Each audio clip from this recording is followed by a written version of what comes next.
सोलापूर शहर पोलिसांनी सायबर फसवणुकीत वापरल्या जाणाऱ्या तब्बल 400 म्यूल बँक खात्यांचा पर्दाफाश केला। या प्रकरणी पोलिसांनी थेट 110 जणांवर गुन्हे दाखल केलेत। डिजिटल अरेस्ट आणि ऑनलाईन लूटमारीचा हा पैसा नेमका जातोय कुठे पाहूया।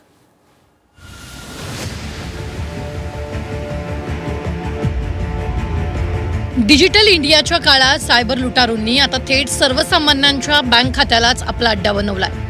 सोलापूर शहर पोलिसांनी सायबर फसवणुकीत वापरल्या जाणाऱ्या बँक खात्यांवर एक मोठा सर्जिकल स्ट्राईक केलाय। शहरात तब्बल 400 म्यूल म्हणजेच भाडोत्री बँक खाती सक्रिय असल्याचं धक्कादायक वास्तव समोर आलं। या प्रकरणात पोलिसांनी तात्काळ कारवाई करत सायबर गुन्हेगारांना स्वतःची बँक खाती विकणाऱ्या किंवा भाड्यानं देणाऱ्या 110 जणांवर थेट गुन्हे दाखल केले।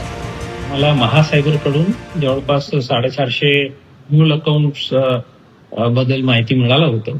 ते आम्ही संबंधित बँकात पाठवून त्यात आतापर्यंत 110 अकाउंट जे आहेत ते म्यूल अकाउंट्स म्हणून वेगळ्या सायबर गुन्ह्यात वापरलेले त्यांच्या पॅटर्न दिसून आला। म्हणून बँककडून रिपोर्ट आल्यानंतर आपलं सायबर पोलीस स्टेशनला 3 गुन्हे दाखल केलेले आहे। यात 110 म्यूल अकाउंट्स सामील आहे। पण काय असतो हा म्यूल अकाउंटचा काळा बाजार आणि कसं चालतं याचं नेटवर्क? तर सायबर गुन्हेगार स्वतःची ओळख लपवण्यासाठी सामान्य नागरिकांच्या बँक खात्यांचा वापर करतात। त्याला म्यूल अकाउंट म्हणतात। पैशांची हेराफेरी फसवणूक करून लुटलेला पैसा थेट स्वतःच्या खात्यात न घेता या भाडोत्री खात्यांवर वळवला जातो। स्वतःचं खातं वापरू देण्यासाठी सामान्य लोकांना काही हजार रुपयाचं कमिशन दिलं जातं। पोलीस जेव्हा तपास करतात तेव्हा मुख्य गुन्हेगार बाजूला राहतो आणि बँक खातेदार अडकतो।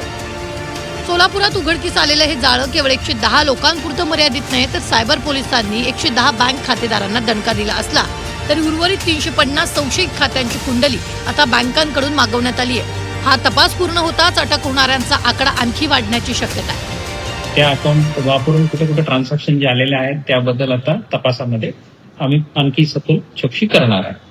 याच्या व्यतिरिक्त उर्वरित जे 300-350 अकाउंट जे आहेत तेही आम्ही बँकात पत्रव्यवहार केलेला आहे। त्यातून आम्हाला कन्फर्मेशन आल्यानंतर ते पण आणखी गुन्हे दाखल करून पुढील तपास करणार आहे। केवळ कमिशन मिळतंय म्हणून स्वतःचं बँक खातं सायबर चोरांना देणाऱ्यांसाठी सर्वात मोठा इशारा ऐकण्याची गरज आहे। सायबर तज्ज्ञांच्या मते ऑनलाईन फसवणुकीच्या माध्यमातून लुटलेला हा पैसा अनेकदा देशविरोधी कृत्यांसाठी किंवा टेरर फंडिंगसाठी वापरला जाण्याची दाट शक्यता असते। त्यामुळे नकळत का होईना तुम्ही देशाच्या सुरक्षेला सुरुंग लावत नाही ना याचा विचार करण्याची वेळ आली आहे। डिजिटल अरेस्टच्या भीतीपोटी किंवा पैशांच्या मोहापायी कोणताही OTP किंवा वैयक्तिक माहिती शेअर करू नका असा मोलाचा सल्ला सायबर तज्ज्ञांनी दिला। अशा पद्धतीचं सायबरच्या अनुषंगानं काही आपल्याला जर कुठनं मागणी आली पैशाच्या संदर्भातली, व्यवहाराच्या संदर्भातली, तर आपण काळजी घ्यावी।